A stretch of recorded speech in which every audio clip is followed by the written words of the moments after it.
علماء ہند ان کی مختلف تعلیمی، رفاہی اور ملی کوششوں کو بنگاہ قدر دیکھتی ہے۔ وہ بلا شبہ اس دور میں ملت کی شیرازہ بندی کے علم بردار تھے۔ جمعیت العلماء ہند کی دعوت پر مختلف اجلاسوں اور کانفرنسوں میں شریک ہوتے رہے۔ اس مصیبت اور دکھ کے وقت میں جمعیت العلماء ہند ان کے اہل خانہ و متوسلین سے تعزیت کا اظہار کرتی ہے۔ سابق ڈپٹی ڈائریکٹر یونانی ڈاکٹر حسان نگرامی نے اپنی عقیدت و محبت کا اظہار کرتے ہوئے مولانا کے بارے میں لکھا، سر سید علیہ الرحمہ کے بعد جن شخصیات نے قوم و ملت کے فرزندگان میں علمی بیداری پیدا کرنے کے حوالے سے عظیم خدمات انجام دیں، ان میں ڈاکٹر مولانا کلب صادق کا نام بے حد اہم ہے۔ مجھے یاد ہے کہ کم از کم 1970 تک لکھنؤ میں 2 اہم فرقے محض نظریاتی کشمکش اور مناقشوں میں اپنا زیادہ وقت ضائع کرتے رہے۔ مولانا کا کمال یہ ہے کہ انہوں نے دور اندیشی سے کام لیتے ہوئے عالمی سطح پر ملت اسلامیہ کے تعلیمی اور اقتصادی پسماندگی کو نہ صرف محسوس کیا بلکہ اس کے خاتمے کے لیے ٹھوس عملی اقدامات بھی کیے۔ سماجوادی پارٹی کے فعال کارکن اور سابق MLA ردولی علی عباس زیدی رشدی میاں، جو مولانا کلب صادق کے آخری سفر میں نہایت غمزدہ حالت میں شروع سے آخر تک شریک رہے، انہوں نے اپنے تعزیتی بیان میں کہا، ڈاکٹر کلب صادق صاحب جیسا مخلص مصلح قوم صدیوں میں پیدا ہوتا ہے۔ انہوں نے کہا کہ ہماری لیڈرشپ کی سب سے پہلی کمزوری یہی ہے کہ ان میں اخلاص کی کمی ہے، خدمت کا جذبہ کم ہے اور حصول کا جذبہ زیادہ ہے۔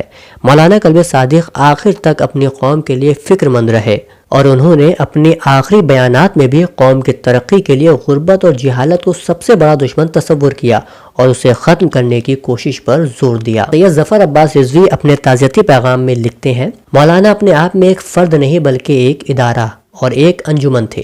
حکیم امت کی زندگی میں بہت سی خوبیاں پائی جاتی تھیں، لیکن ان کے اندر ایک جو سب سے بڑی خوبی تھی وہ یہ کہ وہ کبھی بھی کسی بحث میں نہیں پڑتے تھے۔ ان کا ماننا تھا کہ کام کرنے کے لیے بہرا بننا پڑے گا، یعنی کون کیا کہہ رہا ہے اس پر توجہ دینے اور اس کا جواب دینے کے بجائے خاموشی سے کام کرتے رہو، اور انہوں نے اپنی زندگی میں اس بات کا عملی ثبوت بھی پیش کیا۔ علی گڑھ مسلم یونیورسٹی اولڈ بوائز ایسوسی ایشن لکھنؤ کے سیکریٹری جاوید صدیقی مولانا کے بارے میں لکھتے ہیں، مولانا علم اور قومی یکجہتی کے سفیر تھے۔ وہ اپنے قول کے مصداق مختلف پلیٹ فارموں کے توسط سے اپنی ذمہ داریاں نبھاتے رہے۔ عظمت علی کا بیان بھی یہاں موجود ہے جس میں وہ مولانا مرحوم کو خراج پیش کرتے ہوئے لکھتے ہیں، مرحوم نے ہمیشہ علم کی بالیدگی، اتحاد کی اہمیت اور وقت کی قدر و قیمت کا درس دیا ہے۔ شیعہ سنی اتحاد کے وہ ہمیشہ سے خواہاں تھے اور ہمہ تن سعی و کوشش کرتے رہے انہوں نے کہا کہ شیعہ سنی کو نہیں لڑاتا، نہ ہی سنی شیعہ کو لڑاتے ہیں، بلکہ دونوں کو جہالت لڑاتی ہے۔ جب تک ہمارے بیچ جہالت قائم رہے گی ہم ایک زندہ قوم نہیں بن سکتے۔ مولانا شیخ ابن حسن املوی وائز لکھتے ہیں، حکیم امت ڈاکٹر مولانا کلب صادق انگنت خوبیوں کے حامل تھے۔ وہ تقریر کے ساتھ ساتھ تحریر کے بھی دھنی تھے، اس اعتبار سے بھی وہ اپنی مثال آپ تھے، اس لیے مرحوم کو حکیم و امت کے لقب سے بجا طور پر ہمیشہ یاد کیا جائے گا۔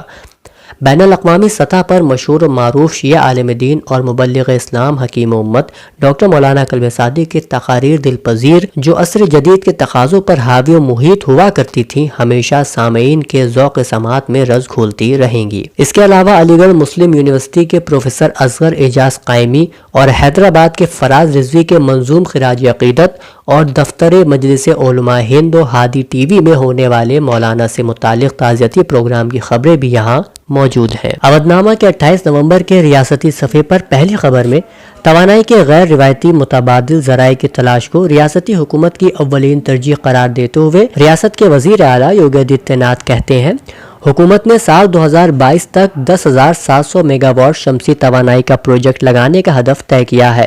حکومت شمسی توانائی سے بجلی پیدا کرنے کے معاملے میں نجی حصہ داری کو فروغ دینے کے مقصد سے پہلے ہی سولر انرجی پالیسی 2017 متعارف کرا چکی ہے۔ اس اسکیم کے تحت on line single window clearance, شمسی توانائی کے منصوبوں کے قیام کے لیے زمین پر 100% اسٹیمپ ڈیوٹی میں چھوٹ، 10 سال کے لیے الیکٹریسٹی ڈیوٹی میں 100% چھوٹ، شمسی توانائی بجلی کے منصوبوں کے لیے ماحولیاتی کلیئرنس لینے، تیسری پارٹیوں کو پاور سیل کا الاؤنس لینے کی چھوٹ، جس میں پاور سیل پر intra state wheeling transmission charge پر 50% اور انٹرا اسٹیٹ پر 100% وغیرہ کے لیے مراعات فراہم کی گئی ہیں۔ صفحے کی دوسری جانب خبر میں اتر پردیش کے وزیر جل شکتی ڈاکٹر مہندر سنگھ نے پانی مسائل کے تصفیے کے لیے ہوئے اتر پردیش کے لیے ایک انٹرنیشنل سطح کی آبی پالیسی تیار کرنے کی ہدایت دی ہے۔ انہوں نے کہا کہ آبی پالیسی دور رس، اچھی فکر، نیز کارگر ہونی چاہیے، جس سے عوام کو معلوم ہو کہ یہ اس کی فکر کی بنیاد پر تیار کی گئی ہے۔ انہوں نے کہا کہ اس آبی پالیسی کو اتر پردیش کے یوم تاسیس کے موقع پر 24 جنوری 2021 تک لانچ ہو جانا چاہیے۔ ایک اور اہم خبر میں اتر پردیش کے ایڈیشنل چیف سیکریٹری طب و صحت امت موہن پرساد نے آج لوک بھون میں پریس نمائندوں کو کورونا اپڈیٹ دیتے ہوئے بتایا کہ کل ایک دن میں ریاست میں کل 1,83,557 نمونوں کی جانچ کی گئی، جو اب تک سب سے زیادہ ہے۔ ریاست میں اب تک کل 1,88,19,807 نمونوں کی جانچ کی جا چکی ہے۔ انہوں نے بتایا کہ گزشتہ 24 گھنٹوں کے دوران ریاست میں کورونا انفیکشن کے 2,366 نئے کیسز سامنے آئے ہیں۔ انہوں نے سب سے اپیل کی ہے کہ وہ اپنے گھر کے بزرگ افراد کو شادی، تقاریب، عوامی مقامات پر لے جانے سے گریز کریں۔ نیز خاص طور پر بچوں، بزرگ، حاملہ خواتین اور پہلے سے بیمار ہوئے کوموربڈ افراد کو کووڈ-19 انفیکشن سے بچانا ضروری ہے، کیونکہ ان میں انفیکشن کے بعد پیچیدگیاں ہو سکتی ہیں۔ ان خبروں کے علاوہ دیگر اہم خبریں ہیں۔ نمامی گنگے کے تحت 15 پروجیکٹ مکمل، ارجن سہایک پروجیکٹ کے لیے 30 کروڑ روپے کی رقم، ضلع عدالت متھرا اور کانپور دیہات کی باؤنڈری دیوار کی تعمیر کے لیے 23.82 لاکھ روپے کی رقم، 41 سرکاری ٹیوب ویل کی نو تشکیل کے لیے 50,20,000 روپے کی رقم منظور ہونے کی خبریں بھی یہاں شائع ہوئی ہیں۔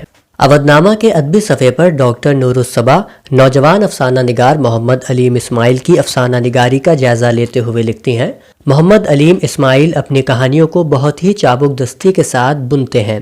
زبان و بیان سادہ، سلیس اور سہل ہوتا ہے، طرز ادا بیانیہ اور پرکشش ہوتا ہے۔ وہ معمولی سے معمولی واقعات کو الفاظ کا جامہ اس طرح پہناتے ہیں کہ قاری پر رقت طاری ہو جاتی ہے۔ ان کا قلم ہر قسم کے موضوعات کا احاطہ کرتا ہے۔ داخلی اور خارجی سبھی مسائل ان کے قلم کی زد میں ہوتے ہیں۔ تعلیم یافتہ فرد کی بے روزگاری کی وجہ سے اس کی ذلت، تان و تشنی اور پھر ان مسائل کا حل، وہ مسئلوں کو پیش بھی کرتے ہیں اور اس کا حل بھی تلاش کر لیتے ہیں۔ اگرچہ وہ ایک نوجوان قلمکار ہیں، ادبی افق پر ابھرتا ہوا ستارہ ہیں، لیکن ان کے موضوعات میں وسعت اور سنجیدگی ہے جو ان کی انفرادیت کا پتہ دیتی ہے۔ دوسری تحریر کی شکل میں عالمی زبان کے پروفیسر گوپی چند نارنگ نمبر پر پاکستان کے ذوالفقار احسن کا تبصرہ شائع ہوا ہے۔ وہ لکھتے ہیں، عالمی زبان کے اداریے میں ڈاکٹر سیفی سروجی نے نہایت اختصار کے ساتھ تاہم ایک جامع تعارف پیش کیا ہے۔ انہوں نے ڈاکٹر گوپی چند نارنگ کی ادب میں خدمات کا احاطہ کرتے ہوئے انہیں زبردست انداز میں خراج تحسین پیش کیا ہے۔ اس میں بعض بہت عمدہ مضامین پڑھنے کو ملتے ہیں۔ خاص طور پر عزیز اللہ شیرانی کا مضمون پروفیسر گوپی چند نارنگ اور اردو نصاب تعلیم نہایت اہم ہے۔ صفحے کا آخری مضمون آگرہ کی محمودہ قریشی کا اللہ میاں کا کارخانہ ایک تجزیاتی مطالعہ قرار پایا ہے، جس میں وہ لکھتی ہیں، زیر بحث محسن خان کا ناول اللہ میاں کا کارخانہ، جس کا عنوان ہی اس قدر متاثر کرتا ہے کہ پڑھنے کی دلچسپی خود بخود پیدا ہوتی ہے۔ اردو میں سیاسی، سماجی، اخلاقی، مذہبی موضوعات پر یکساں توجہ کی مثال ذرا کم ہی نظر آتی ہے۔ اس کمی کو پورا کرنے میں محسن خان کا ناول اللہ میاں کا کارخانہ سازگار ثابت ہوتا ہے۔